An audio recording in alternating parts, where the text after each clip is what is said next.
سبحانك لا علم لنا إلا ما علمتنا إنك أنت العليم الحكيم. رب اشرح لي صدري ويسر لي أمري واحلل عقدة من لساني يفقهوا قولي. نويا التعلم والتعليم الذكر والذكر والنفع والانتفاع. بفضل الاستفادة وسعة وسكين كتاب الله وسنة رسوله ودعاء الهدى ودلالة على الخير ابتغاء أو الجنة ومرضاته وقربه وثوابه سبحانه وتعالى. رب يسر ولا تعسر رب تمم بالخير يا فتاح يا عليم يا فتاح يا عليم يا فتاح يا عليم. Alhamdulillah, syukur kepada Allah Subhanahu wa taala pada hari ini kita bersama-sama meneruskan pengajian kita dalam kitab Riyadhus Salikin fi Fulukul Masail Muttaqin, petunjuk berjalan bagi orang yang takut kepada Allah Subhanahu wa taala, sampai pada bab menyatakan adab-adab bertayamum. So, apa itu nanti? Ada adab tayamum fasa keempat. Baik, apa itu tayamum? Apa tayamum? Apa tayamum?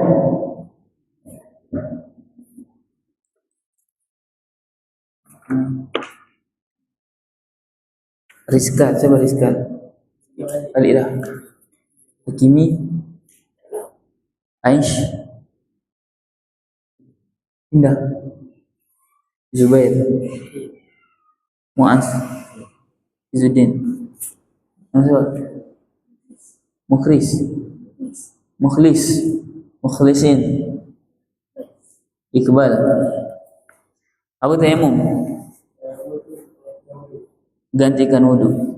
Kata pengarang asli, maka jikalau lemah engkau daripada memakai air kerana ketiadaan akan dia, kemudian daripada engkau tuntut akan dia, ataupun kerana ada sesuatu yang menegahkan kepada air itu daripada binatang buas. Jadi ada sebab kenapa kita bertayamum. Ada sebab tak bertayamum? Ada sebab.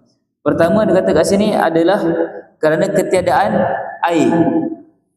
Yang pertama tayamum sebab apa? Sebab tak ada air. Nampak? Dari situ. Yang kedua kerana apa? Kerana ada sesuatu yang menegah kepada air itu. Contohnya daripada binatang buas. Pertama sebab tak ada air. Yang kedua ada air, tetapi ada perkara yang menghalang. Bumi.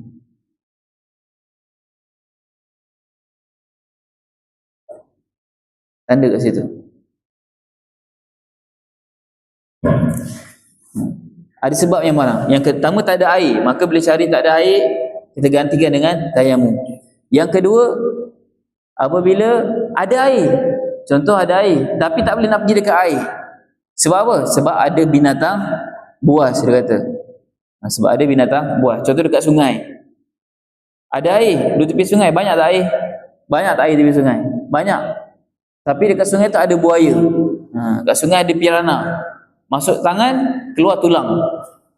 Macam mana? Boleh ambil air tak? Tak boleh. Jadi kita kena tayamum. Ataupun dia kata ada orang yang berkehendak mengejar akan engkau, ataupun ada orang yang nak bunuh kita, macam dekat Palestin.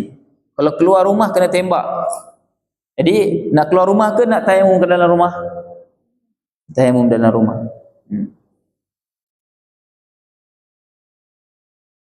Kemudian ataupun ada air tapi hadir, ada air itu hadir tetapi engkau berkehendak kepadanya kerana dahagamu atau dahaga taulanmu. Kemudian dah berapa sebab dah tu? Berapa sebab dah tu? 3 dah tadi. 1, tak ada air. Yang kedua, ada air binatang buas. Yang ketiga, ada orang nak bunuh kita.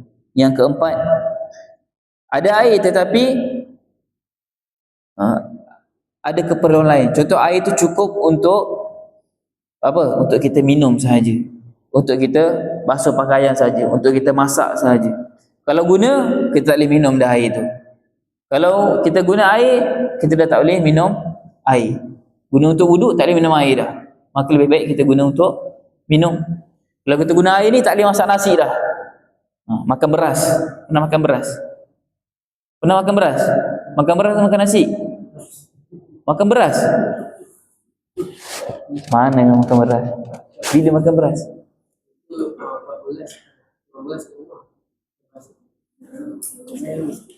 Dekat Aceh pun makan ni. Duduk mana? Duduk mana? Aceh kan? Antum duduk mana? Riau. Kat Riau pun tak makan beras, makan nasi. Oh, makan beras. Jadi kata esok kerana dahagamu, kerana dahaga. Jadi kalau ada air tapi cukup untuk hilangkan dahaga, kenapa nak guna air untuk wuduk? Maka tayamum, air itu digunakan untuk minum. Atau ada air tetapi milik bagi orang lain daripadamu, padahal tiada dijual akan dia melainkan lebih daripada harga yang beradat pada waktu itu dan pada tempat itu.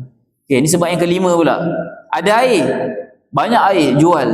Masya-Allah, air ada, buka paip ada, tapi sekali buka paip dicas satu botol RM10. Satu botol RM10. Minyak lagi murah. Satu botol RM10. Nak beli ke tak nak beli? Tak payah beli. Contoh orang yang musafir dekat padang pasir, jauh padang pasir panas, jumpa kedai, berhenti jual air, ada air 1 liter RM10. Ya Allah, 1 liter baru 20 sen kalau dalam tong. Ni 1 liter RM10. Nak beli tak beli? Tak beli. Kita tayamum. Atau bagimu luka atau penyakit. Ni sebab yang keenam. Ada air tetapi tak boleh nak guna air. Doktor kata kalau kena pada anggota badan maka akan rosak, akan lumpuh.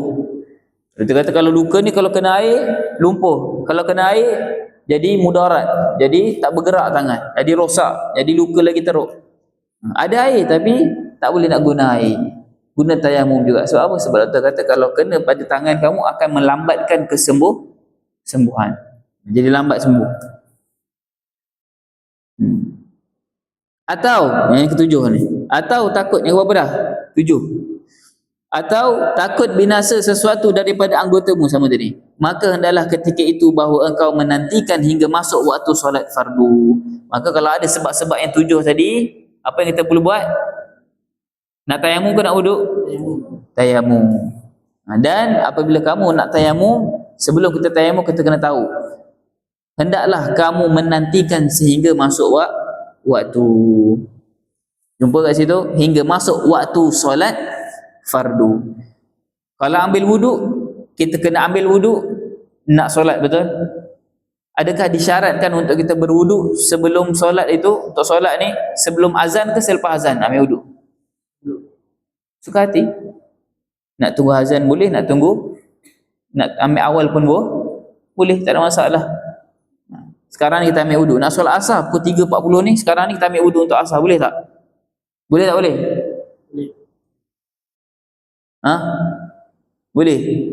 Boleh, tak ada masalah.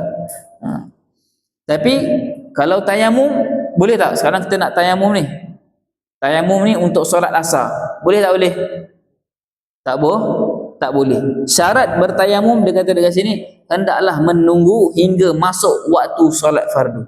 Kalau nak solat asar, kena tunggu azan asar baru boleh tayamum. Kalau nak solat maghrib, kena tunggu waktu maghrib baru boleh tayamum. Tapi kalau wuduk, adakah disyaratkan untuk masuk waktu? Tak ada. Malah satu wuduk boleh guna untuk banyak kali solat. Zuhur boleh, asar boleh, dengan wuduk yang sama boleh. Tapi tayamum tak boleh. Kemudian maka engkau sahaja mengkosat akan debu yang suci lagi tiada bercampur dengan satu yang engkau tepuk di atasnya 2 tapak tanganmu, maka engkau sapukan debu itu kepada segala mukamu dan niatkan olehmu ketika itu mengerjakan sesuatu yang mengharuskan solat. Maka adalah azan, barulah kita boleh bertayamum. Nak bertayamum guna apa? Debu apa? Debu kayu ke, debu habuk ke? Debu apa?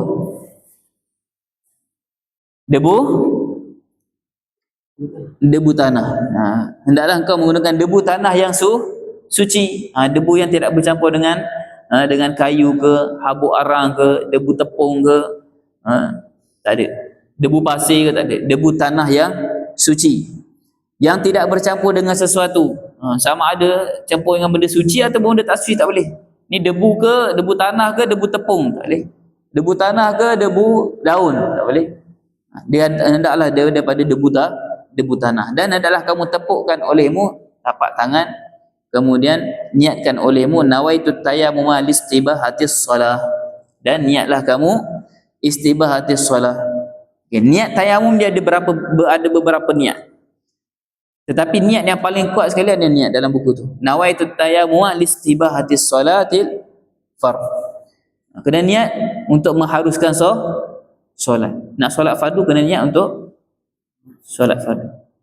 Sebab niat, kalau kita niat nawaitut tayammum saja aku bertayamum untuk pegang Al-Quran, kita tak boleh solat fardu. Saja aku tayamum untuk solat sunat, kita tak boleh solat fardu. Kena niat untuk solat fardu. Di dalam tayamum dia ada beberapa peringkat, ada 3 peringkat. Jadi kat sini kita ambil yang paling kuat, tingkat yang paling atas. Siapa yang niat nawaitu tayammum listibahatis salatil fardu, dia boleh pegang Al-Quran, dia boleh sekali semua. Untuk tayamum juga untuk mengangkat hadas besar sekali, semua terangkat. Nawaitu tayammum listibahatis salatil fardu, kalau niat macam ni dia boleh solat sunat, dia boleh solat fardu, dia boleh pegang Al-Quran, semua dia boleh buat. Dan tiada wajib menyampaikan debu itu kepada tempat tumbuh rambut sama ada jarang ataupun tebal. Kemudian maka tanggalkan cincinmu jikalau ada pada tanganmu itu cincin. Maka tepuk olehmu akan tapak tangan yang kedua ke atas debu serta engkau jarangkan segala jarimu.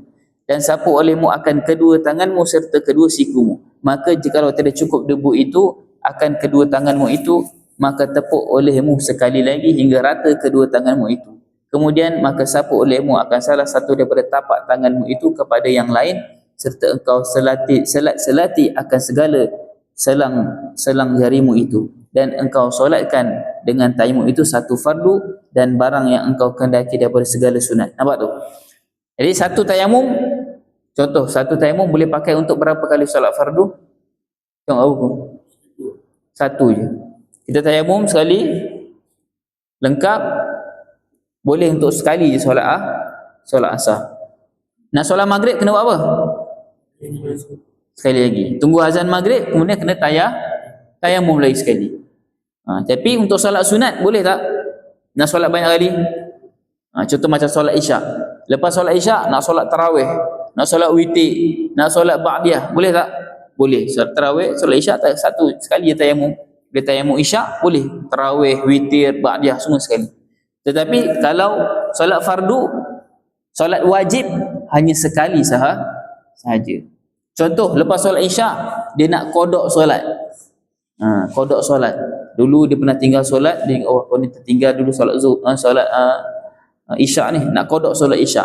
Dia kena tayamum sekali lagi sebab qada adalah hukum dia wajib. Maka qada solat yang wajib, tayamum dia tak boleh nak buat 2 kali. Qada wajib, solat fardu wajib. Maka bila nak qada solat qada, lepas solat fardu dia kena tayamum lagi sekali lagi untuk solat qada, untuk solat yang wajib. Maka jika engkau kendaki akan solat fardu yang kedua, maka engkau permulai pula tayamum yang kedua, dan tayamum daripada hadas kecil, hadas besar itu kafiatnya sama.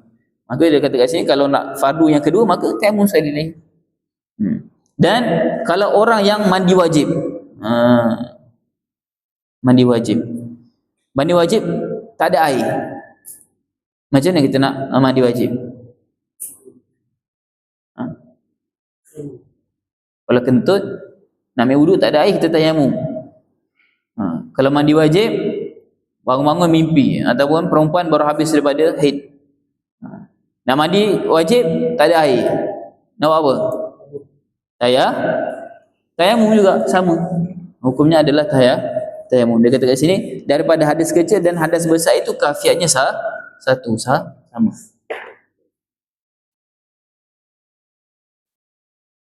Baik, perempuan tak boleh nampak. Perempuan nampak sini ya?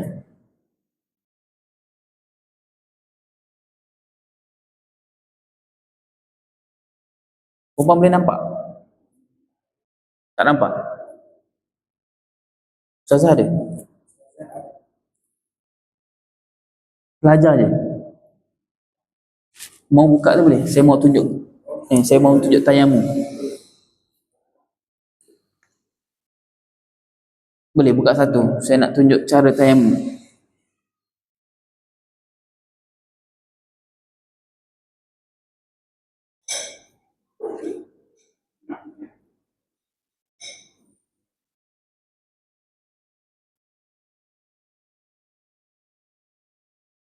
Air apa? Air apa? Semua puasa tak? Saya puasa juga.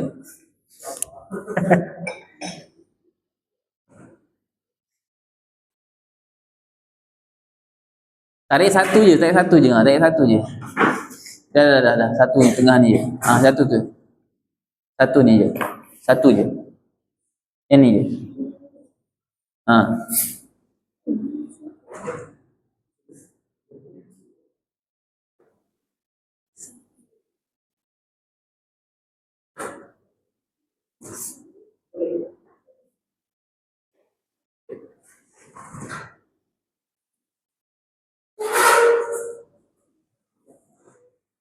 Tu.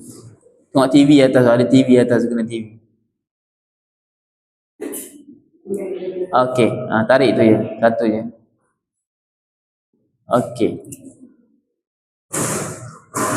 Dah, tak wajah jauh,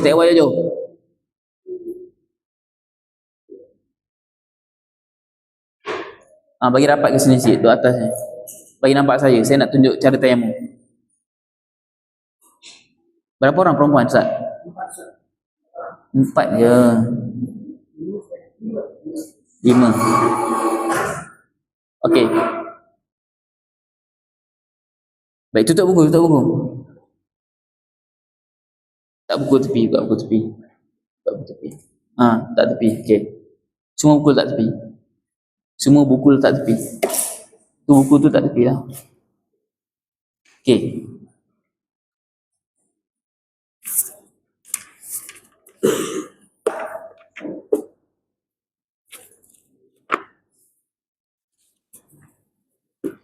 Baik, tayamum.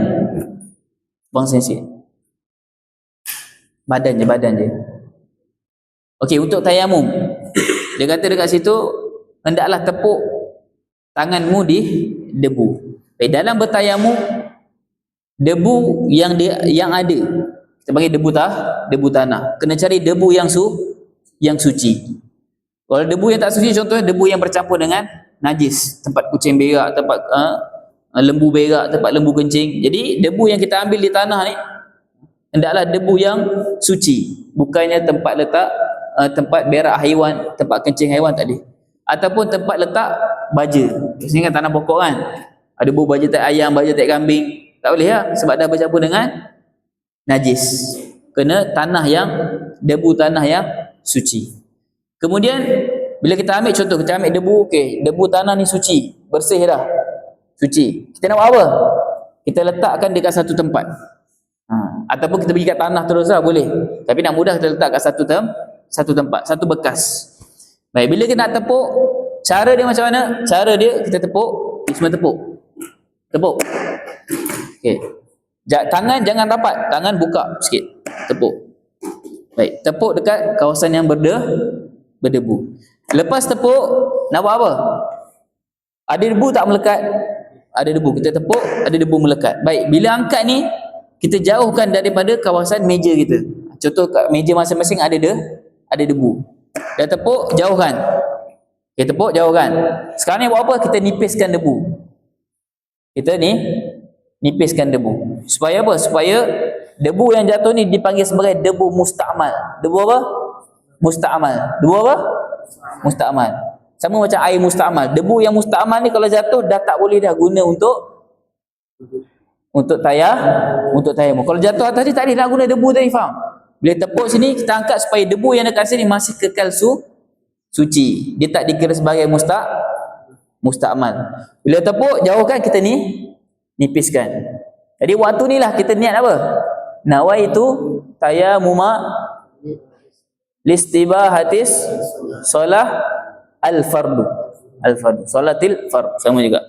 Baik, waktu ni kita nak sapu apa? Sapu muka. Sama macam wudu. Jangan angkat tangan. Muaz ke sama? Jangan angkat tangan. Sapu muka kita bagi rata. Bawah hidung, celah-celah mata, rambut, awal, tepi, semua sapu bagi rata. Jangan angkat tangan. Sapu bagi rata, bawah semua, celah ni, semua bagi rata. Kemudian selesai. Jelas? Ini tayamum untuk muka.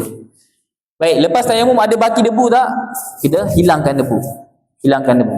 Jangan atas ni. Ni debu suci lagi, tak nak. Okey, hilangkan debu. Baik, dah bersih tangan. Tadi saya tayamum dekat tangan ada cincin. Nampak cincin? Tadi waktu sapu dekat muka, saya tak cabut cincin. Sah tak tayamum dekat muka? Sah. Tapi apabila saya nak tayamum untuk tangan, wajib kena cabut cincin. Sebab apa? Debu dia mengalir tak macam air mengalir? Tak. Air mengalir tak? Air mengalir. Kalau kita ambil wuduk, kita tak sabut cincin, kita boleh buat macam ni je. Pusing-pusing dia supaya air tu mengalir dalam. Sebab sifat air dengan sifat debu dia berbeza. Air sifat dia mengalir. Tapi kalau debu sifatnya mengalir tak? Debu tak mengalir. Dia perlu disapu. Jadi wajib bagi siapa yang tayamum pakai cincin, cabut cincin. Pakai jam, cabut jam. Pakai gelang, cabut gelang perempuan. Cabut gelang. Sebab dia tak macam air. Kalau air tak payah cabut, tak apa, biar macam ni. Kita pusing-pusing sikit, air dapat masuk dalam. Tapi kalau debu, dia tak masuk ke celah-celah cincin. Jadi disebut dalam kitab. Sekejap kita tengok balik kitab. Okey, sekarang nak buat apa? Tepuk yang kedua. Dalam tayamum wajib kena berapa kali tepukan? 2. Satu tepukan untuk tangan, satu tepukan lagi untuk muka. Kena 2. Tak boleh satu tepuk muka, satu lagi tangan. Tak boleh. Dia kena 2 kali tepukan. Satu tepuk untuk muka, habis bersihkan. Kemudian satu lagi tepuk untuk tangan. Okey, sekarang tepuk. Debu yang kedua. Tepuk. Baik. Sekarang ni bila tepuk, apa yang kita perlu buat? Kita nak sapu tangan. Nak sapu tangan. Baik, nak sapu tangan ni macam mana? Dia ada cara dia. Bukan habis, tak. Cara dia, debu yang ada di tangan kanan, debu yang ada di tangan kiri, kita kena asingkan. Debu yang ada di tangan kiri, tapak tangan kiri, kita gunakan untuk sapu di tangan kanan. Debu yang ada di tangan kanan, kita gunakan untuk sapu tangan kiri. Kalau buat macam ni, habislah, tak jaga. Baik, cara dia macam mana? Dekat sini ada 3 tempat. Ada berapa tempat? 3 tempat. Saya tak ajar lagi sebelum ni. Belum lagi. Ada 3 tempat. Kawasan pertama dia adalah kawasan jari ni. Jari ni. Ni jari. Kawasan jari. Jangan pergi tangkap bintang pula. Ni. Kawasan jari. Yang kedua kawasan perut jari. Ni kawasan perut jari, perut tangan ni. Ni kawasan pertama, ni kawasan kedua. Kawasan ketiga adalah kawasan ibu jari ni. Nampak ni? So ada berapa kawasan? 3. Jari, kemudian kawasan perut tangan, kemudian kawasan ibu jari. Kawasan pertama kita guna untuk apa? Baik, tengok betul-betul. Kawasan jari ni. Ni, kawasan ke atas ni. Kita nak guna untuk apa? Tengok saya buat. Kawasan jari ni kita guna untuk sapu kawasan belakang tangan ni. Okey, ni nampak jari ni? Saya guna untuk sapu kawasan belakang je. Nampak? Ni kawasan ni kita guna untuk ni kawasan ni sapu untuk kawasan belakang ni. Sapu je. Nampak? Kawasan ni semua jangan guna lagi. Sapu je. Kawasan ni simpan. Ni simpan, jangan guna. Guna kawasan ni je. Sapu je. Sampai bawah. Sampai siku. Faham? Okey. Yang kedua ni dah habis dah guna. Sampai siku, habis sampai bawah. Okey. Bila nak guna kawasan ni? Okey, sekarang ni guna kawasan yang ni pula. Tadi dah guna satu. Kawasan kedua pula. Sapu sampai bawah. Kita pusing tangan kita. Tadi macam ni. Pusing. Kemudian guna kawasan ni pula. Okay, bila dah pusing, kita guna kawasan ni pula. Bawa dia naik atas. Nampak? Tadi turun, pusing, guna kawasan perut. Sampai sini berhenti. Sampai sini guna ibu jari. Sapu ibu jari ni. Faham? Okay, tangan kiri pula, tangan kiri buat. Sama juga. Dia ada berapa bahagian nak guna ni? 1, 2 dengan 3. Okey, sapu dulu ni. Sapu dulu kawasan belakang dulu. Ni simpan sampai bawah. Okey, pusing tangan ni, guna kawasan perut ni pula. Tutup dia. Tutup sampai sini, baru guna kawasan yang ketiga, kawasan ibu jari. Cuba buat. Okey. Okey, lepas tu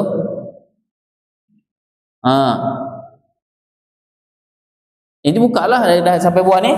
Ni buka je lah, tak ada masalah. Saya akan menggenggam lah. Pening lah. Tangan kiri pula.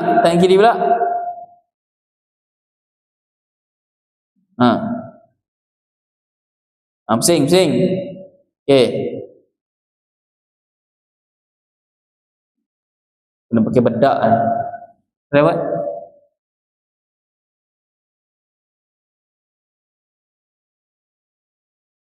Okey, dia macam ni. Kawasan ni bila kita pusing, okey, contoh ni tangan. Kita guna tangan kanan dulu. Kita nak selesaikan tangan kanan dulu. Sampai bawah. Kan? Sampai bawah. Pusing ini. Tadi kita sapu kawasan ni betul. Kawasan ni yang kena. Kawasan ni belum kena lagi. Bila kita macam ni, bahagian kedua yang akan sapu yang tak kena ni. Ni tadi bahagian ni sapu untuk belakang tangan. Kawasan ni untuk sapu kawasan ni pula. Nampak? Sapu yang ni pula. Tarik, sapu sini. Nampak? Dia akan tarik semua ni. Pergi sampai ibu jari, dia akan jumpa dengan ibu jari. Buat. Okey. Okey tu. Okey, tangan kiri pula.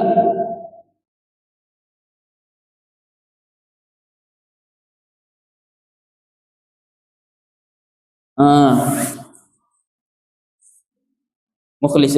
Tengok tu betul. Guna yang bahagian mana dulu? Tadi. Okey.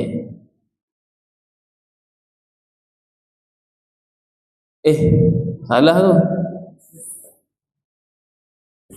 Tarik. Dah tarik sampai bawah. Ni pusing dulu ni tangan. Lepas tu baru guna yang ni pula. Guna tapaknya yang pula yang kedua. Lepas tu guna yang ketiga pula. Sampai sini guna yang ketiga. Buat tangan kiri. Okey, guna kawasan kedua pula. Mana kawasan kedua? Perut pula. Tak angkat. Boleh jangan bergerak-gerak. Tak ada bergerak tangan tu. Sekali lagi. Turun. Okey, pusing. Okey. Kurang tepat. Sekali. Turun. Pusing. Guna yang tu pula. Okey dah tu. Pergi.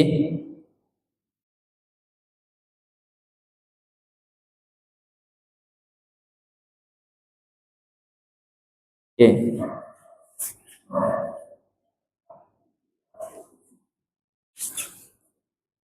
Okey.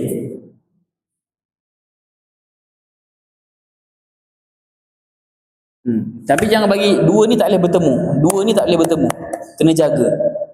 Sebab kat sini ada debu, kat sini ada debu. Dia tak boleh bertemu. Kalau kita buat macam ni, dia tak bertemu pun. Nampak? Kawasan ni masih lagi terjaga. Buat macam ni. Ini pun masih terjaga. Dia jadi mustakmal lah. Debu tu jadi mustakmal. Kita tak nak dia jadi mustakmal. Boleh? Jelas? Banat jelas? Okay. Banat nanti training sendiri. Okey, lepas kita selesai tadi, apa yang seterusnya adalah kita ni selitkan tangan kita.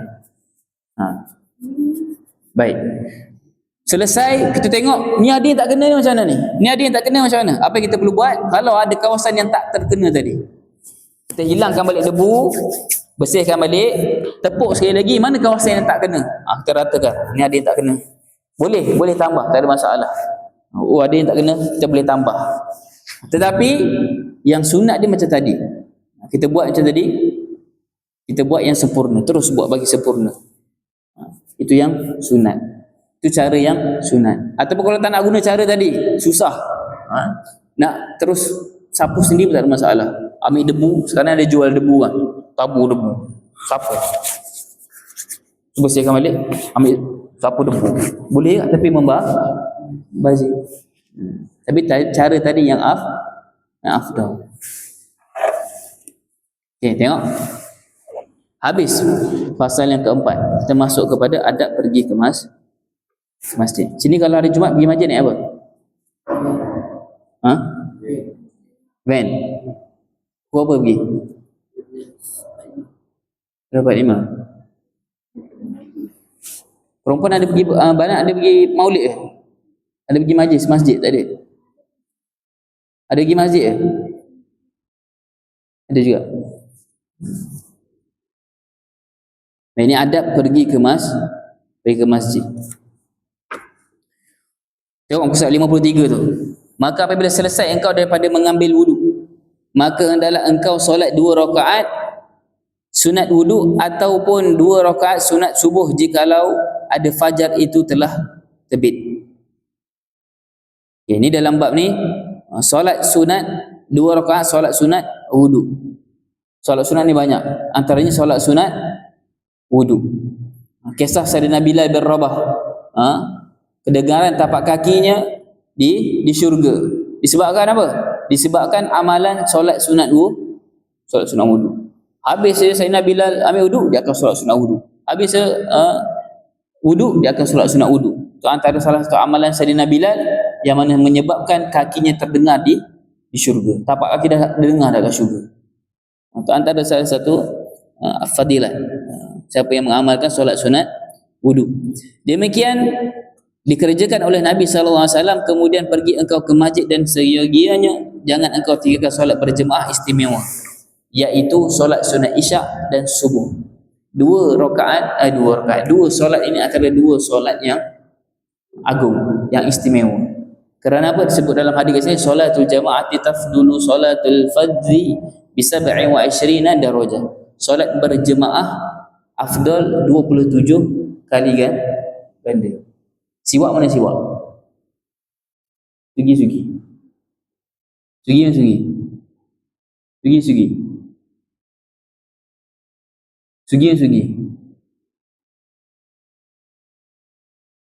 Tak ada.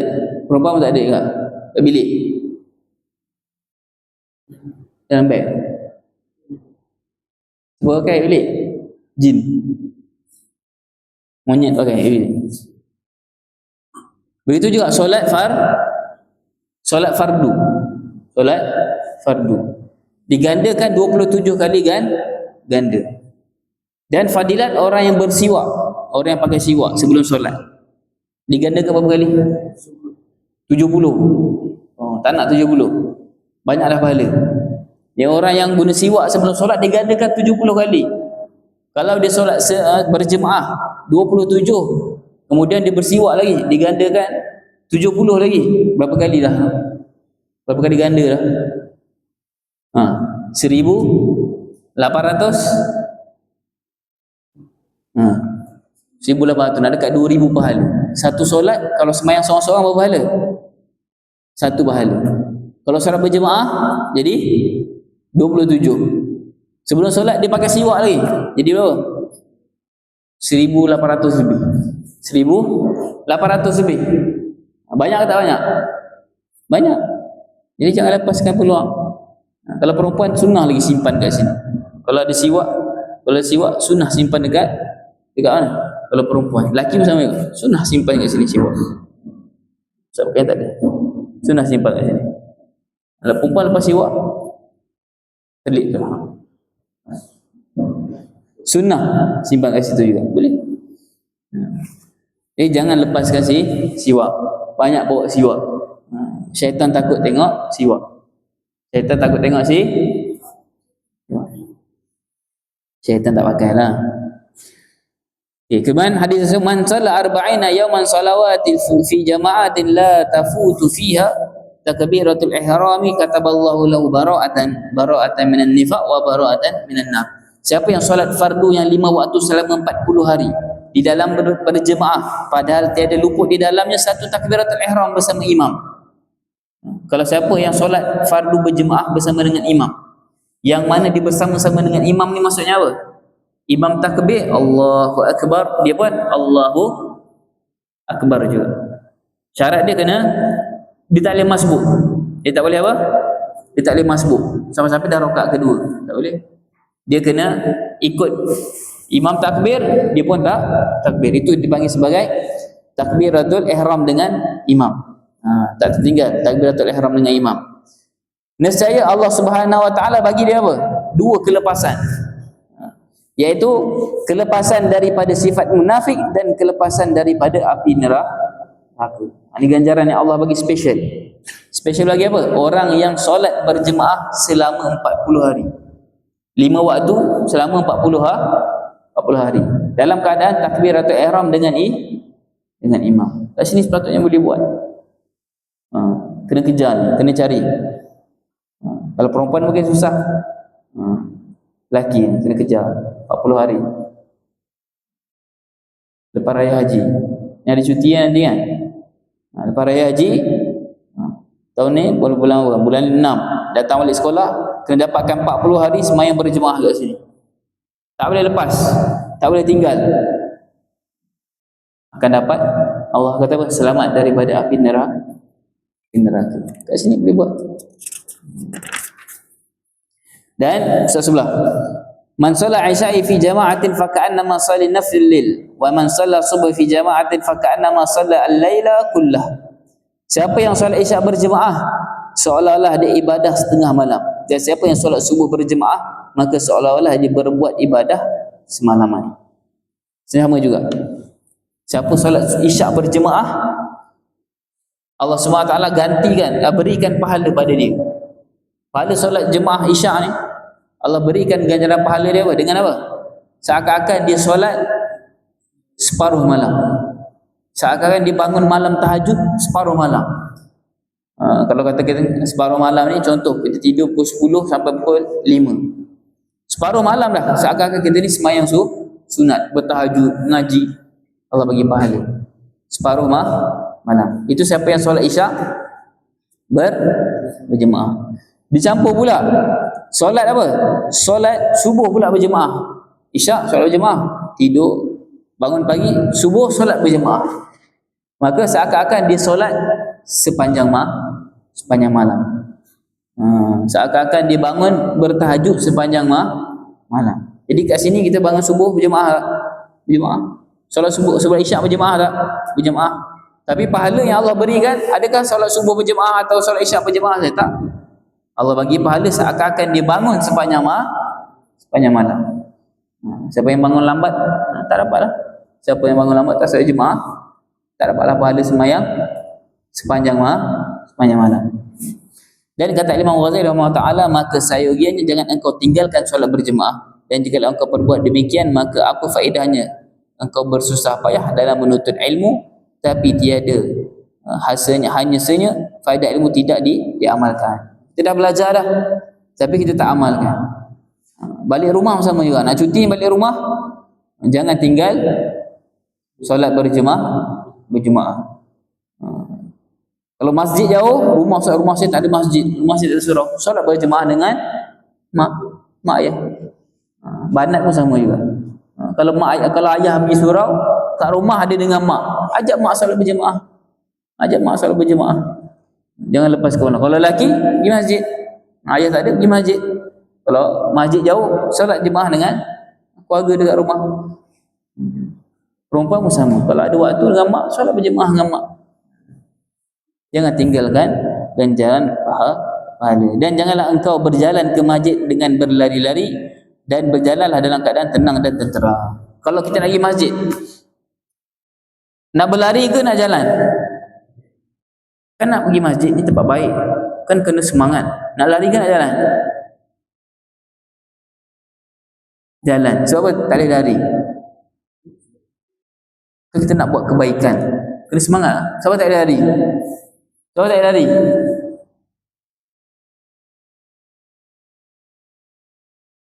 Sebab tak boleh lari pergi masjid. Contoh kalau orang dekat kedai, saya bagi makanan percuma, siapa cepat dia dapat. Orang datang beratur ke berebut? Berebut lah, siapa cepat dapat. Jadi Allah kata siapa datang masjid dapat pahala, dapat pahala 27. Nak berlari ke nak relax.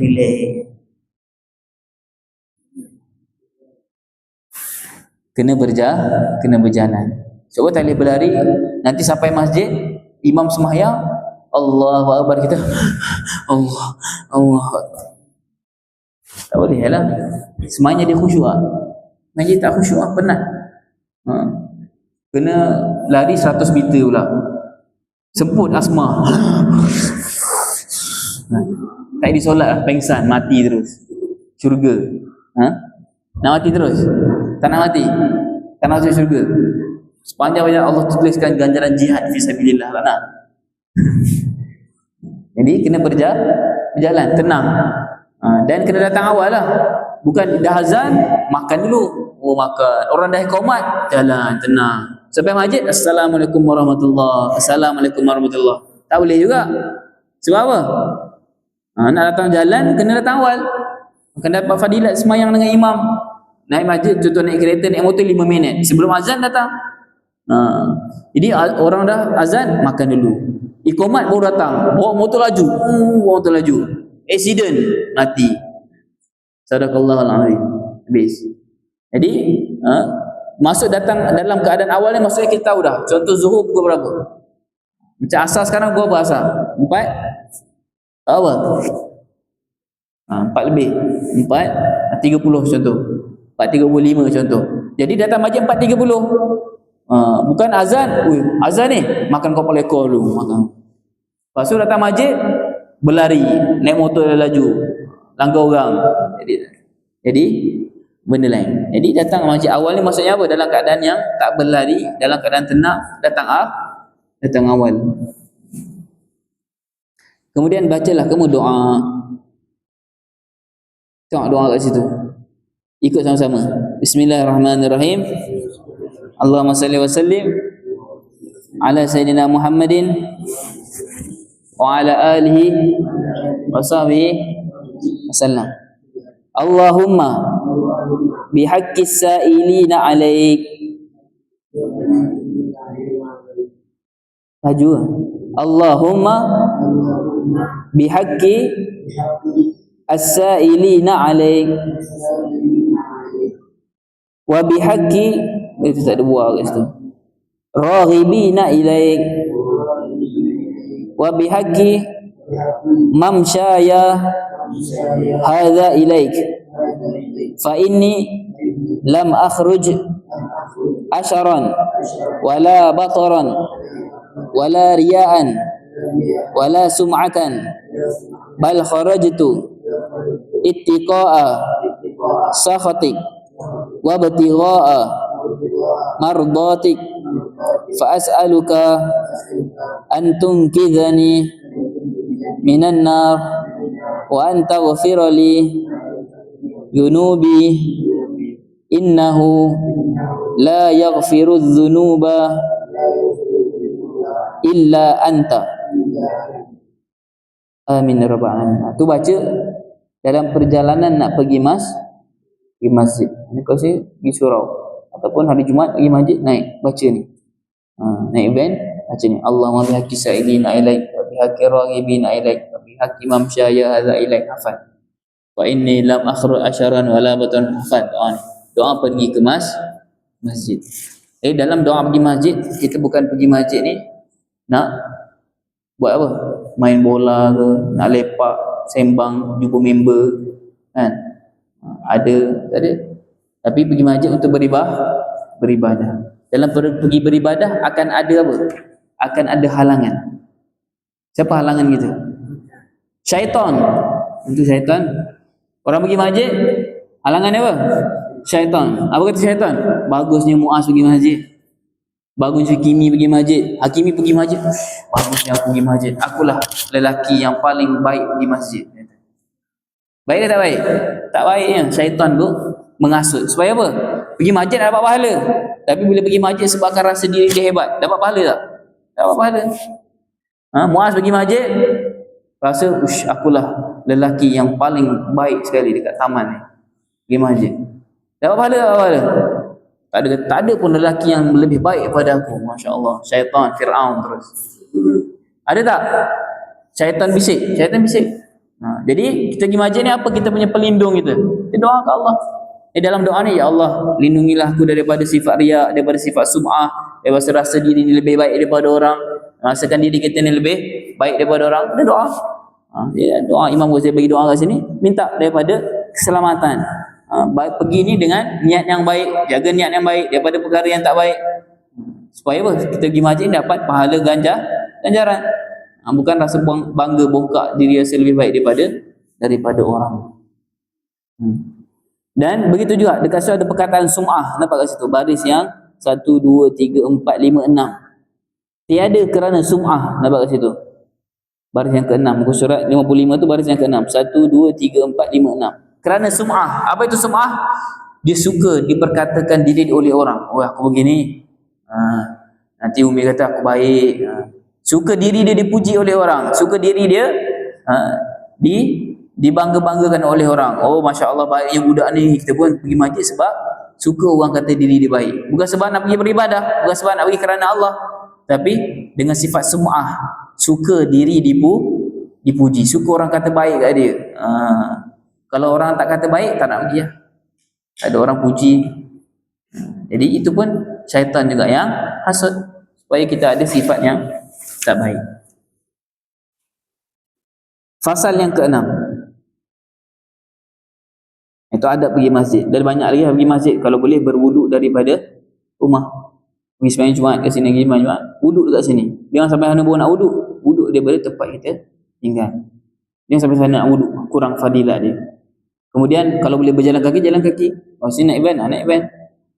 Kemudian berhenti dekat tempat masjid tu, suruh van berhenti dekat pintu pagar luar, jalan sikit supaya dapat pahala berjalan kaki. Jangan parking betul depan tempat imam, parking depan pintu masuk je jadi imam, tak? Parking jauh sikit kan. Lepas tu langkah tu nak kena langkah besar-besar ke langkah kecil-kecil? Langkah kecil-kecil, sikit-sikit. Setiap langkah, setiap pusingan tayar semua ada ganjaran di sisi Allah. Lebih lagi digandakan dengan berwudu. Siapa wudu, pahala banyak lagi. Siapa yang sampai masjid baru nak wudu, kurang pahala. Dan begitu juga pakaian. Bila pakaian cantik, pakaian yang bersih, pakai kopiah, sunat pakai kopiah. Baik, fasal yang ke-6, pada menyatakan adab masuk ke masjid hingga terbit matahari. Baik, terbit matahari, apa maksud terbit matahari sebelum saya terangkan? Terbit matahari bila? Waktu subuh. Bila? Pagi, terbit matahari. Atau nama lainnya waktu syuruk, tulis. Terbit matahari bila? Syuruk ataupun isyraq. Waktu syuruk.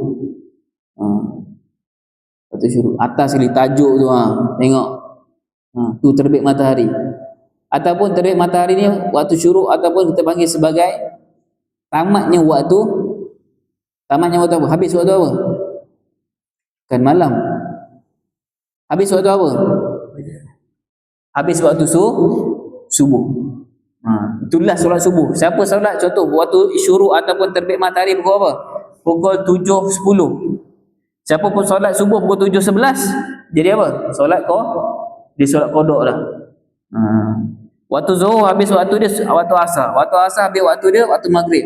Waktu maghrib habis waktu dia waktu isyak. Waktu isyak habis waktu dia waktu subuh. Waktu subuh habis waktu dia bila? Waktu syuruk. Tu habis waktu untuk solat subuh.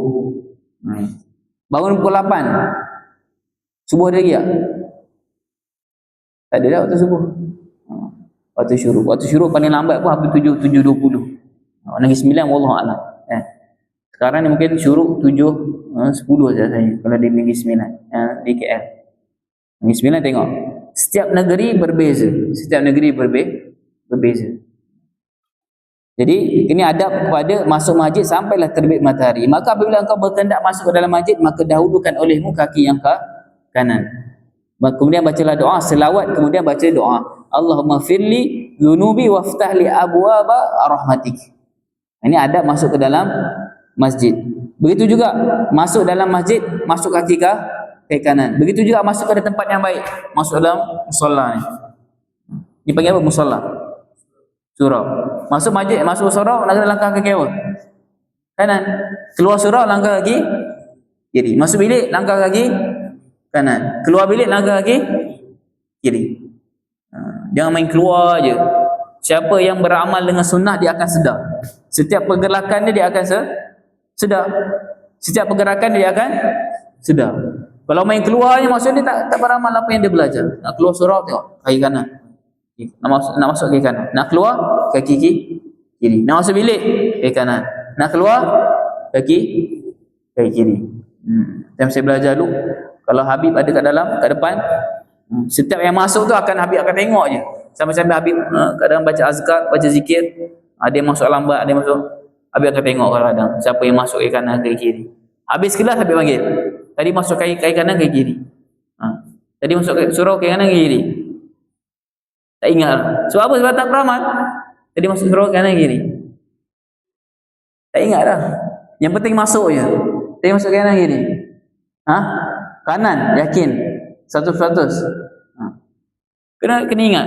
Jadi setiap kali kita ingat, kita akan langkah ke kanan. Nak keluar ke kiri. Maksudnya kita beramal. Tadi makan ke tak makan? Tengah hari. Itu saya sahur tak sahur? Sahur. Siapa ingat sahur? Sebab kita sahur. Betul. Jadi kalau tadi masuk ke kanan, kita akan ingat tak ke kanan? Akan ingat. Sebab kita beramal. Kena ke kanan. Sunnah. Begitu juga naik kenderaan, sama benda-benda yang baik semua ke kanan. Kalau nak masuk shopping mall, nak masuk Aeon Seremban 2, ada ke kanan kiri? Ke kiri, ke kanan. Masuk pasar raya, masuk 7E, masuk Speedmart, masuk kedai mamak, masuk kaki kiri, masuk ke kiri. Jangan masuk ke kanan. Tempat yang lara. Shopping kompleks kaki kiri. Masuk pintu, dia buka pintu sliding tu, masuk kaki kiri. Perempuan nak pergi shopping, masuk kaki kiri. Jangan masuk ke kanan, kaki kiri. Baik. Sebutkan di sini Allahumma salli wa sallim ala sayyidina Muhammadin wa ala ali Muhammad, atau Allahumma salli Muhammadin wa ala ali Muhammad wa sahbihi wa sallim. Allahumma firli dhunubi waftahli abwa barahmatik. Baca doa ni setiap kali masuk masjid. Mulakan dengan selawat. Sebagian masjid dia tulis ke atas tu kadang tak ada selawat. Dia tulis awal maftali abwa barahmatik. Baca selawat dulu. Selawat. Kalau dalamnya tu selawat. Sebagian masjid kalau masuk dia tulis dah Allahumma maftali abwa barahmatik. Tak ada selawat. Afdal kita baca selawat dulu. Selawat dulu. Kemudian, dan manakala engkau, kita perhatikan bawah tu. Dan manakala engkau melihat di dalam masjid itu akan seorang yang berjualan, maka kata olehmu, la arbaha tijaratak. Dan kemudian maksudnya semoga tiada memberi laba. Laba tu keuntungan. Keuntungan. Ada untung. Laba tu laba. Ustaz Riam. Laba tu keuntungan. Kan? Laba kan? Kamu guna juga bahasa tu? Laba. Bahasa Indo kan?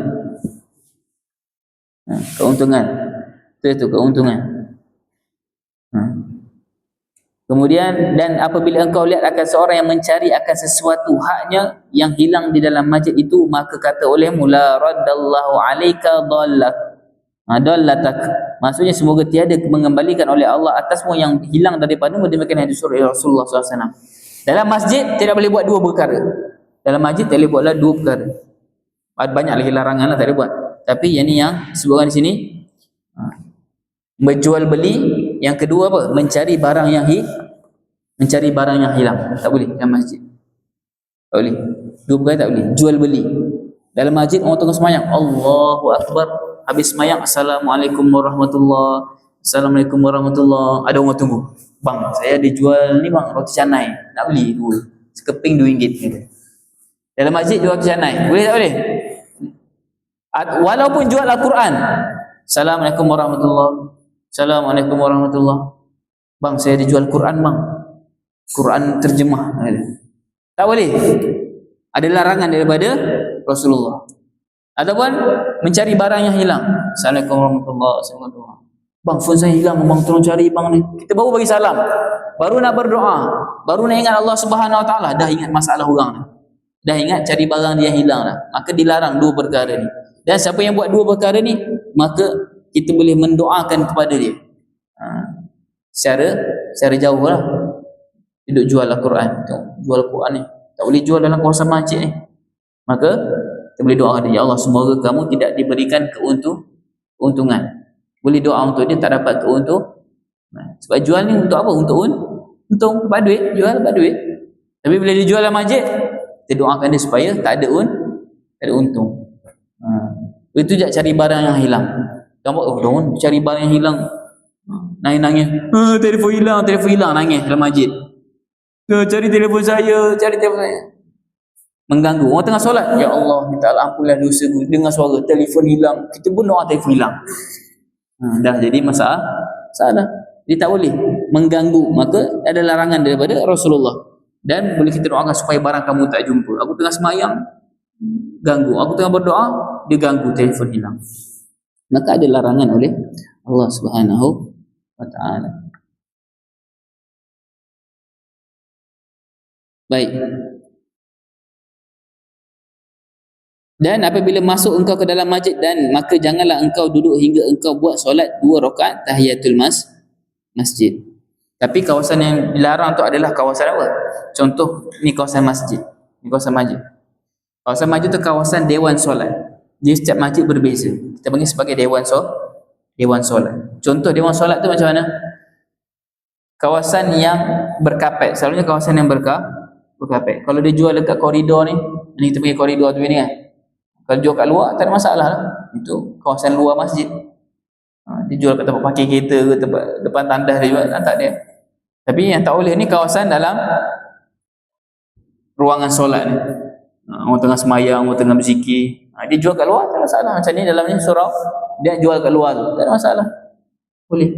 Tapi kalau dalam tempat solat, tempat masjid, tempat berkapet, itu yang dilarang.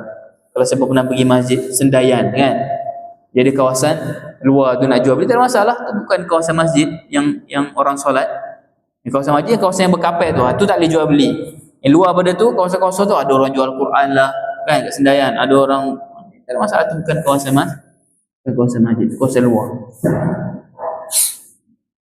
Dan apabila engkau masuk ke dalam masjid, maka janganlah engkau duduk sehingga engkau buat solat tahiyatul masjid. Maka jikalau engkau belum solat 2 rakaat sunat tahiyatul subuh, maka engkau perbuat akan dia secara memadailah 2 rakaat subuh itu daripada tahiyatul masjid. Dan kemudian daripada itu engkau berniat i'tikaf. Demikian niatnya, nawaitu i'tikaf fi hadzal masjid lillahi ta'ala. Bila masuk masjid, kita disunatkan untuk apa? Sebelum mulakan solat, sunatkan untuk apa? Masuk je masjid, sunat untuk apa? Niat tahiyatul buat solat sunat tahiyatul masjid. Niat solat sunat tahiyatul masjid. Niat i'tikaf kalau dalam ni kata Imam Ghazali, niat i'tikaf ni selepas daripada solat sunat. Selepas daripada solat sunat kita duduk nawaitul i'tikaf. Lepas habis salam solat sunat baru kita niat i'tikaf. Sebab apa? Syarat niat i'tikaf ni kena duduk setempat. Tak boleh masuk surau sambil-sambil jalan tu nawaitul i'tikaf fi, tak boleh. I'tikaf tu maksudnya apa? Kalau sini kata ni sama. I'tikaf ni maksudnya menetap. Kita sambil berjalan niat i'tikaf tak sah. Sebagian kata tak sah. Sebab apa? Niat i'tikaf kena menetap. Sama ada dia masuk pintu berdiri, jangan bergerak. Kalau mau dapat awal, masuk pintu berdiri, masuk je pintu masjid berdiri sekejap, jangan bergerak. Nawaitu i'tikaf fi hadzal, niat i'tikaf dulu. Kemudian baru sambung jalan. Baru dapat niat i'tikaf tu. Kalau sambil-sambil jalan, nawaitu i'tikaf, itu bukan i'tikaf, itu berjalan. Maka tak dapat niat i'tikaf.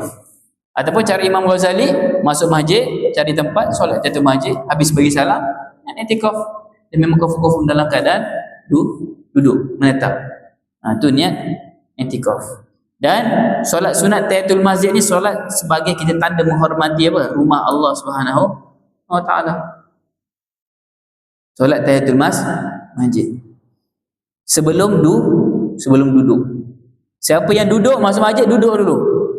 Masuk masjid duduk. Kemudian dia teringat, aku tak solat tahiyatul masjid. Dah terlepas waktu ni. Nak solat tahiyatul masjid, syarat dia sebelum duduk.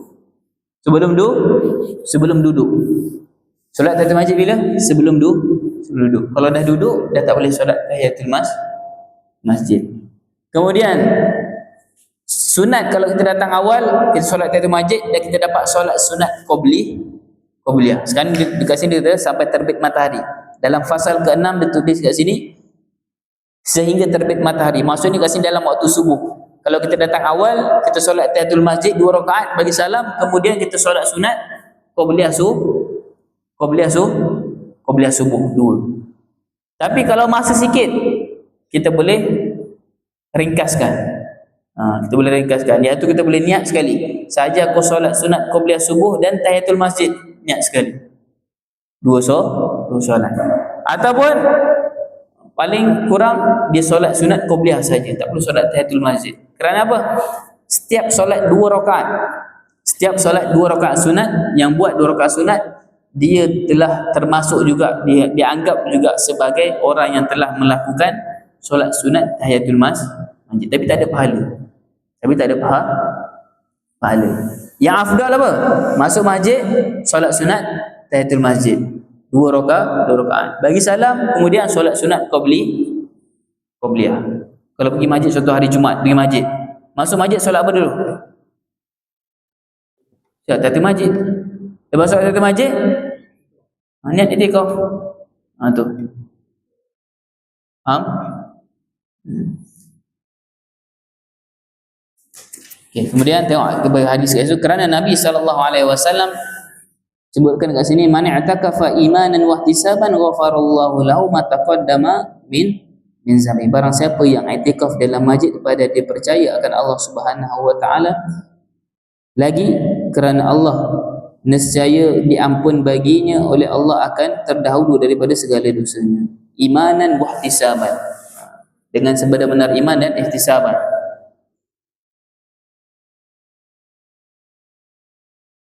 Ghafira lahu ma taqaddama min zambi, dan Allah SWT mengampuni dosa dia yang lalu. Dan sabda Nabi SAW, man i'takafa 'ashran fi ramadhana kana hajjataini wa umratain. Barang siapa yang i'tikaf 10 siang, 10 hari 10 malam pada akhir malam Ramadan, 10 malam terakhir, nescaya ia seperti mengerjakan 2 kali haji dan 2 kali umrah. Ini pada bulan Ramadan dapat pahala. Dan dibaca olehmu, akan dibaca akan dia oleh Rasulullah SAW. Kemudian daripada 2 rakaat subuh itu, maka doa yang panjang. Sini ada baca subuh, doa panjang. Ya. Allahumma inna as'aluka, ada baca. Bila baca? Lepas solat subuh ke? Lepas solat subuh. Ya, baik. Baca ramai-ramai.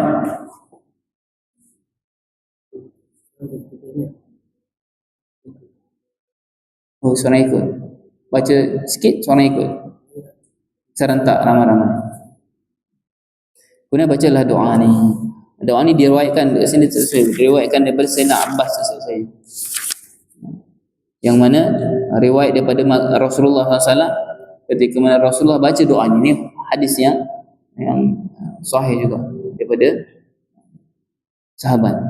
Jadi amalkan doa ni, Baik, kemudian kita tengok muka 63. Musa 63. Okay. Maka apabila selesai engkau daripada doa ini, maka janganlah engkau sibuk melainkan dengan zikir dan tasbih dan membaca Al-Quran sehingga engkau kerjakan akan solat fardu subuh. Maka janganlah engkau dengarkan bang muazzin dalam pertengahan yang demikian itu, maka engkau putuskan sekalian bacaanmu dan jauh olehmu akan muazzin. Orang azan, ada pendapat yang kata boleh sambungkan pekerjaan. Contoh kalau kita sedang baca Quran, ada yang kata boleh baca Quran. Ada sebahagian yang kalau dengar azan, walaupun baca Quran berhenti, baca Quran berhenti, kita jawab azan baru sambung. Begitu juga wudu. Kalau dengar azan, sunat dia nak berhenti wudu jawab azan ke ataupun teruskan wudu. Kalau dalam wudu, kita sunatkan habiskan wudu. Lepas habis wudu baru kita jawab balik azan tadi. Selalunya kalau wudu ni sekejap je, tak sempat habis azan, kita dah selesai wudu, kita selesaikan wudu dahulu. Dan azan ada jawab dia.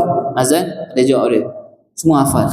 Kecuali saya rasa yang selalu orang tak hafal pada hayya 'alas salah, hayya 'alal falah.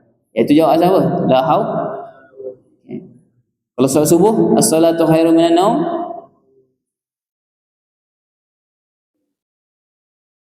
Apa? Sadaqta wa barak. Sadaqta tak hafal. Sadaqta tu situ. Surat 64. Azan subuh, as-salatu khairun minan naum. Jawab apa? Mana? Buka. Tak hafal. Setiap hari imam azan, orang azan tak dengar azan apa. Tak jawab azan. As-salatu khairun minan naum. Sadaqta wa bararta. Itu yang pendek. Itu yang pendek. Ada yang panjang lagi. Sadaqta wa bararta. Ada yang panjang. Apa? Tak hafal. Hafal sadaqta wa bararta je. Sadaqta wa bararta wa bihaqqin nataqti, ada juga. Ada satu lagi riwayat sadaqta wa bararta wa ana dzalika minasyahidin. Ada juga. Baik, kemudian iqamah. Iqamah ada jawab tak? Allahu akbar, Allahu akbar, asyhadu an la ilaha illallah. Ada jawab tak iqamah? Iqamah ada jawab iqamah tak? Ada. Allahu akbar, Allahu akbar, asyhadu an la ilaha illallah, asyhadu anna Muhammadar Rasulullah, hayya 'alas salat, hayya 'alal falah. Jawab tak? Ada jawab. Sama macam azan. Allahu akbar, Allahu akbar, jawab Allahu akbar, Allahu akbar, asyhadu an la ilaha illallah, asyhadu an la. Sama macam azan. Asyhadu anna Muhammadar Rasulullah, asyhadu anna Rasulullah, hayya 'alal salat, hayya 'alal falah. Maksud la haula wala quwwata illa billah, la haula wala quwwata. Qad qamatis salat, qad qamatis salah. Jawab apa? Sadaqallah fa aqamullah, tu ada dalam tu. Musa 65. Agama Allah ada ma damatis samawati wal ard. Wa ja'alni min salahi ahliha. Tambah kat situ. Wa ja'alni min salahi ahliha. Tambah. Itu jawab iqamat. Azan dan iqamat dua-dua akan ada jawab. Kena ada jawab. Bila tak baca, sebab tu tak ingat. Tak baca tak ingat. Sadaqta wa bararta, dua perkataan. Pakcik, dua perkataannya. Sadaqta wa razaqtana wa qina azabannar. Sadaqta wa bararta, dua perkataan. Maka kena hafal. Kalau tak amal, sebab tu tak hafal. Sebab tak dengar azan, tak dengar macam mana. Orang azan ngantuk lagi. Baik, kemudian bacalah doa. Tengok Musa 64 tu. Bacalah kamu doa muazzin. Allahumma inni as'aluka 'inda huduri salatik wa aswati du'atik wa idbari lailik wa ikbali naharik an tu'tiya Muhammadinil wasilah wal fadilah wad darajatir rafi'ah wa ba'athal maqamal mahmud alladhi wa'ata ya arhamar rahimin. Doa ni khas untuk subuh sahaja. Doa ni khas untuk jawab doa untuk selepas azan subuh. Tulis. Lepas tu beritahu. Maka saya tulis.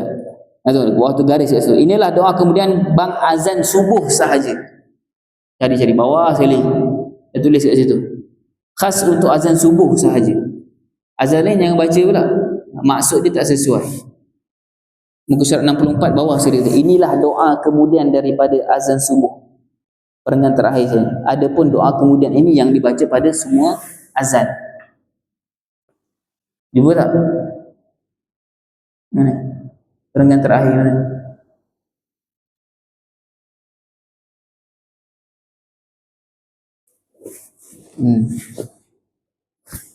Itu khas untuk azan subuh saja. Yang doa sebelah ni itu baru untuk selain daripada subuh, zuhur, asar, maghrib, isya. Itu Allahumma rabb hadhihi da'wati tammah was salatil qa'imah. Baca tak baca doa? Hafal tak? Baca. Allahumma rabb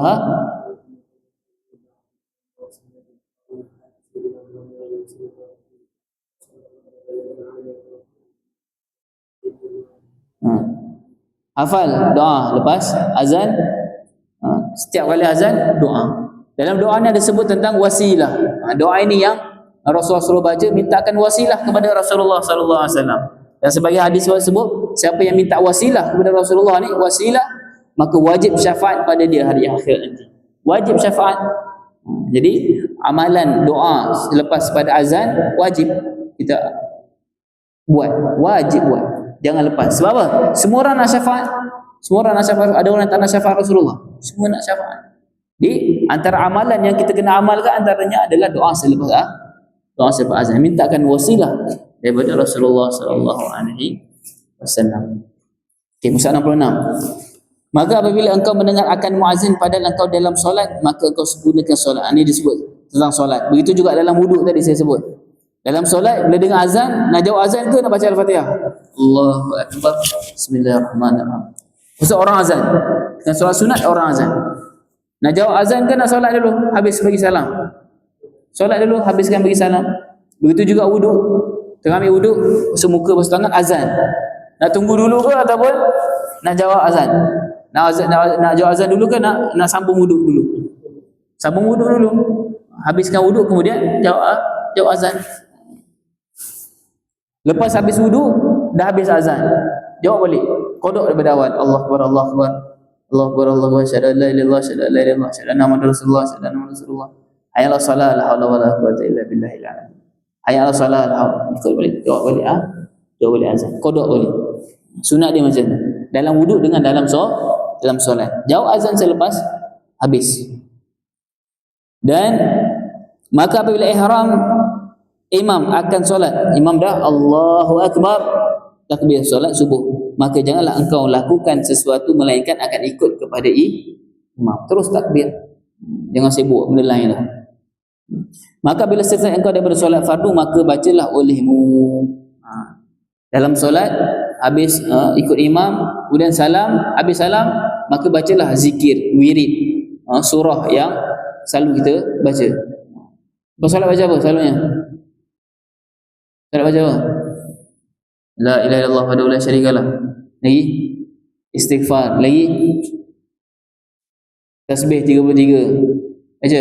Lagi ayat kursi, lagi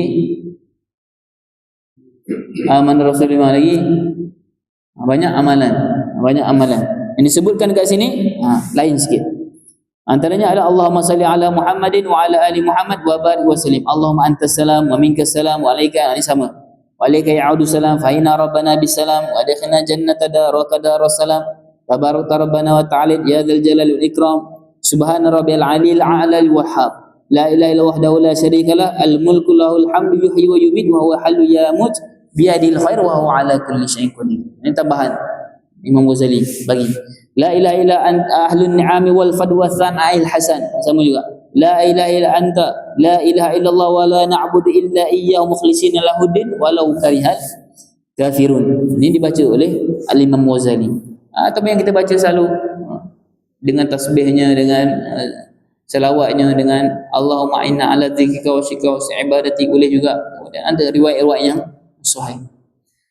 Dan begitu juga kat sini dibagi tahu nanti. Ini pun dibagi juga oleh pengarang kitab.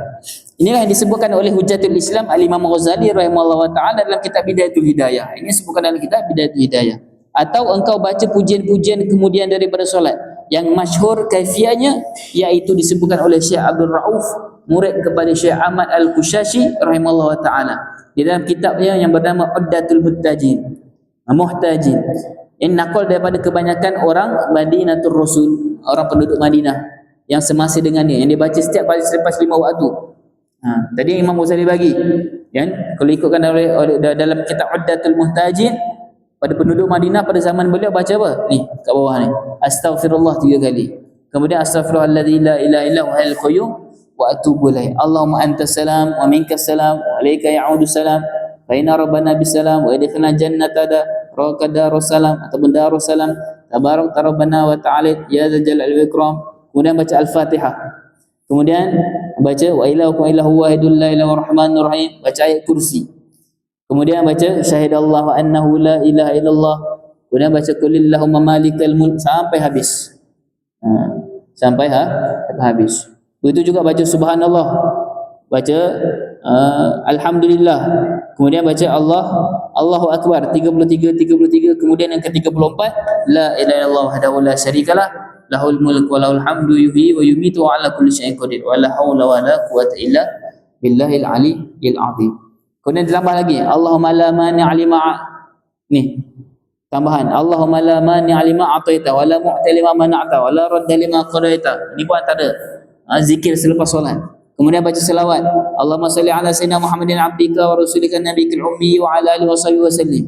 Kullama dzakaraka adh-dhakirun wa ghafala an dzikrikal ghafirun. Wa radiyallahu tabaraka wa ta'ala sadatil ashabi sayyidina Rasulillah ajma'in.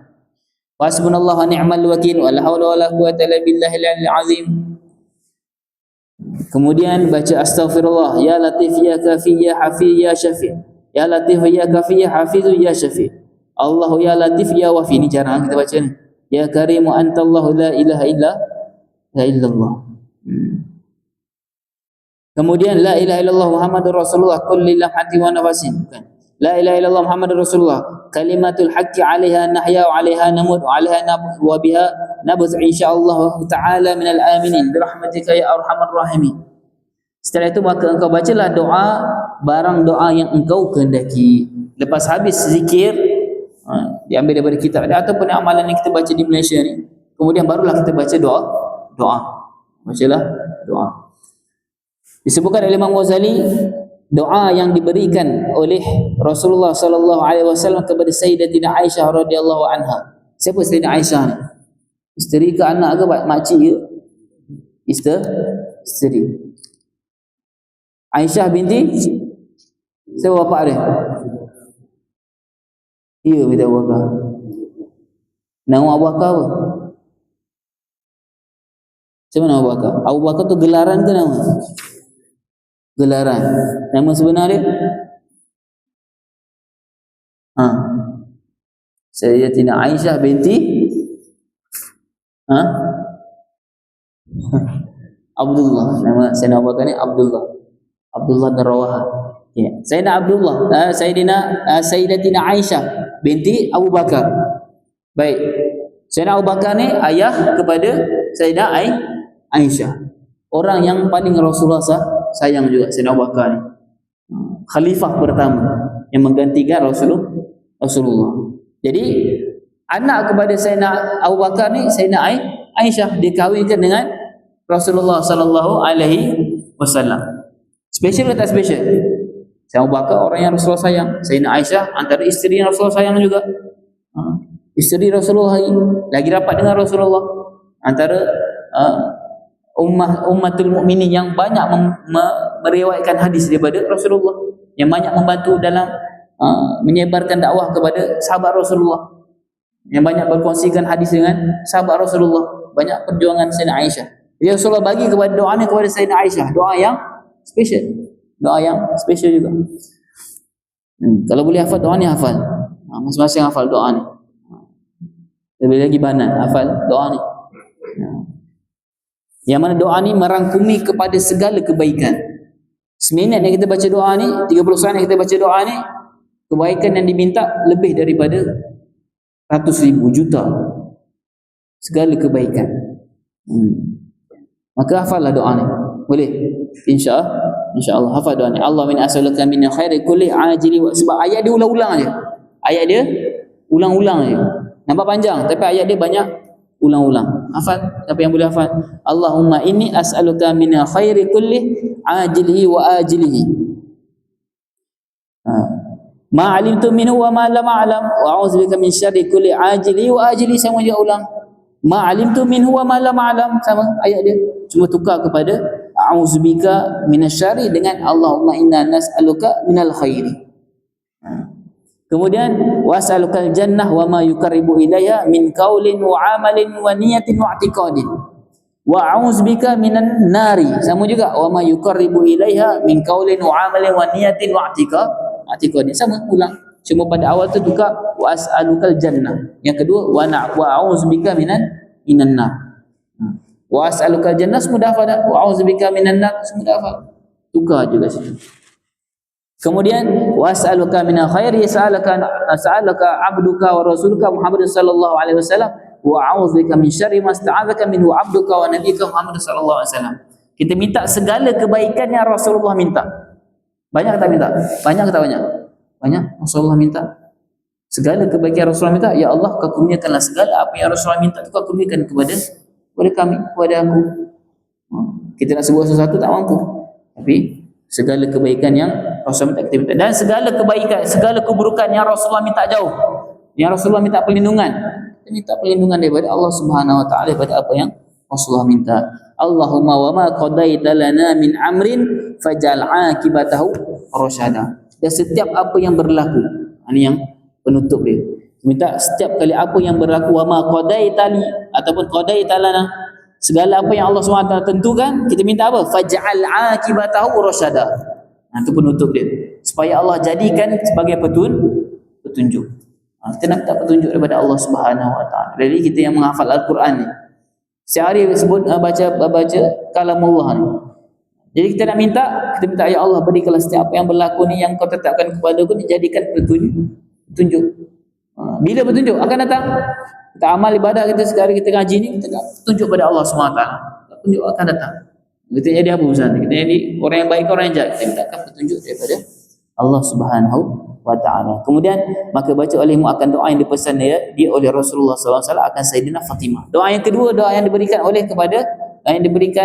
Rasulullah kepada Sayyidina Fatimah. Sayyidina Fatimah ni siapa? Isteri ke makcik?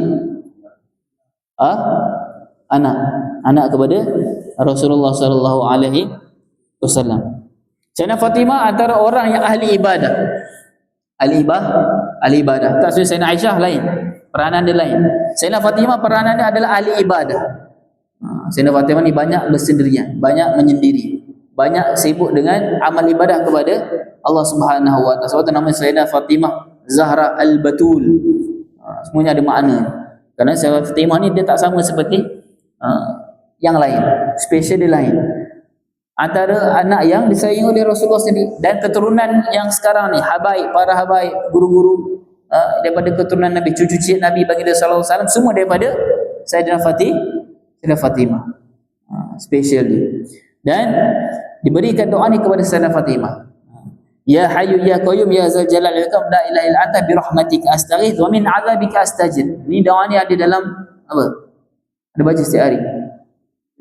Ada dalam wirdul lah. Baca. Sini baca wirdul kan? Ada baca. Wa min 'adzabika aslih li sya'ni kullah. Saya baca dalam wirdul latif. Wala takilni ila nafsi tarfat ain wa aslih li sya'ni kullah bima asbahta bi ibadika sholihin. Kalau faham makna, kita akan dapat ganjaran. Kita akan dapat penghayatan.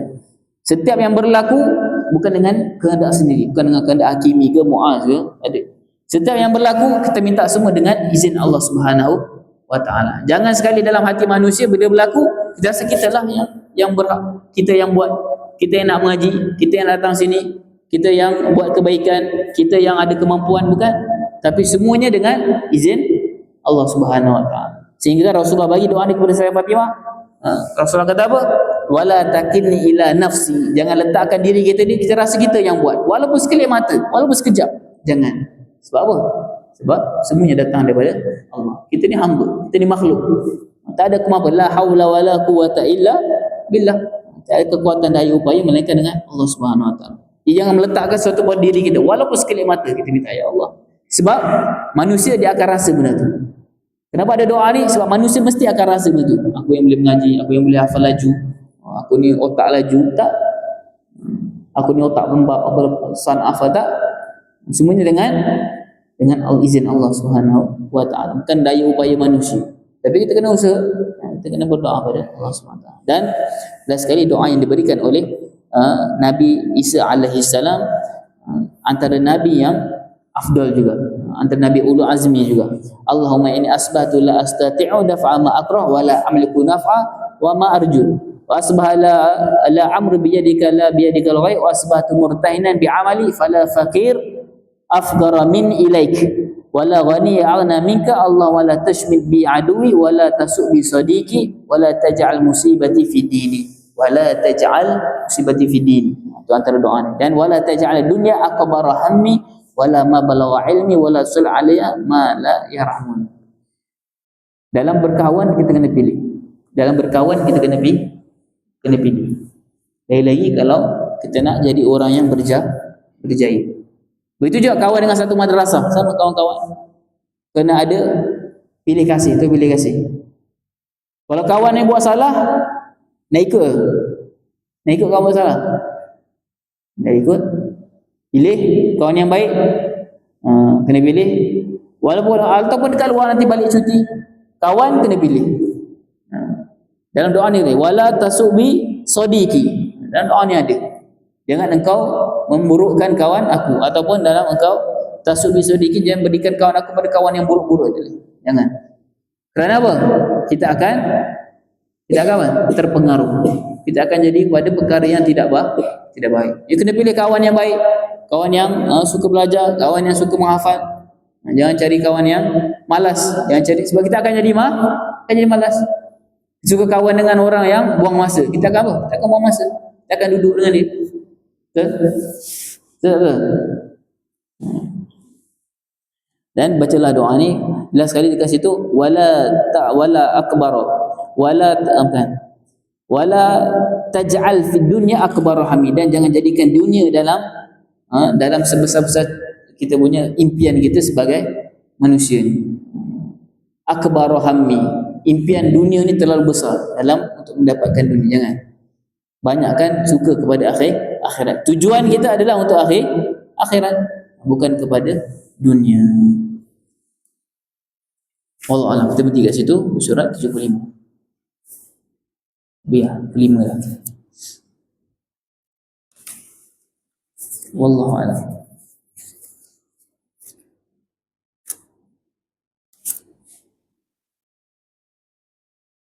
Tanda kat situ, surat 75.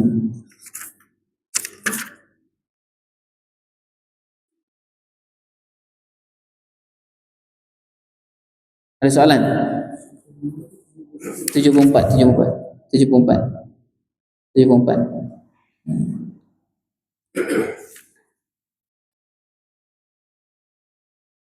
Ini kat situ.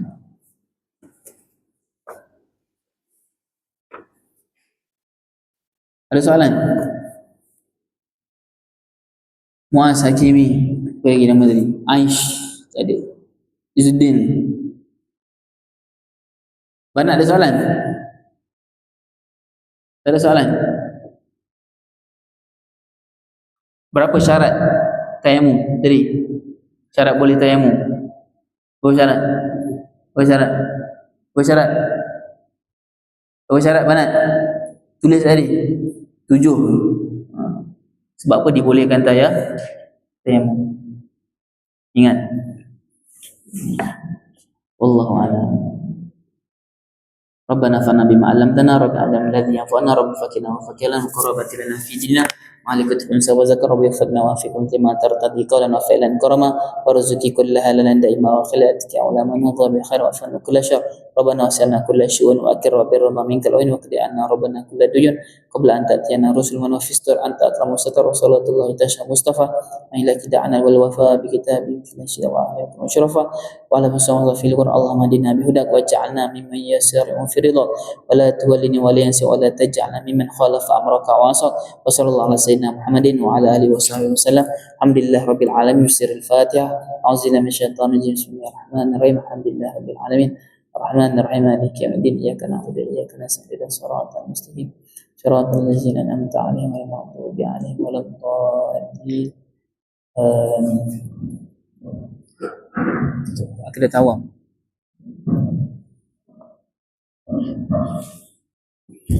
Hafalah akidah tawam. Hafalah akidah tawam. Saya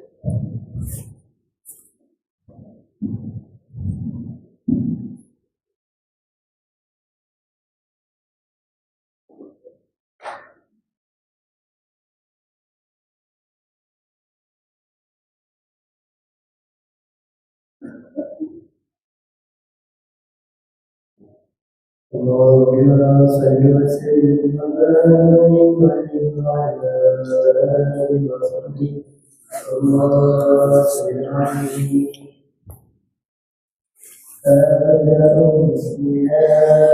والرحمن وبرحم دائم الإحسان والحمد لله القادم الأول الآخر الباقي ثم الصلاة والسلام سرمدا على النبي خير من قد وهدى وآله وصحبه ومن تبع سبيله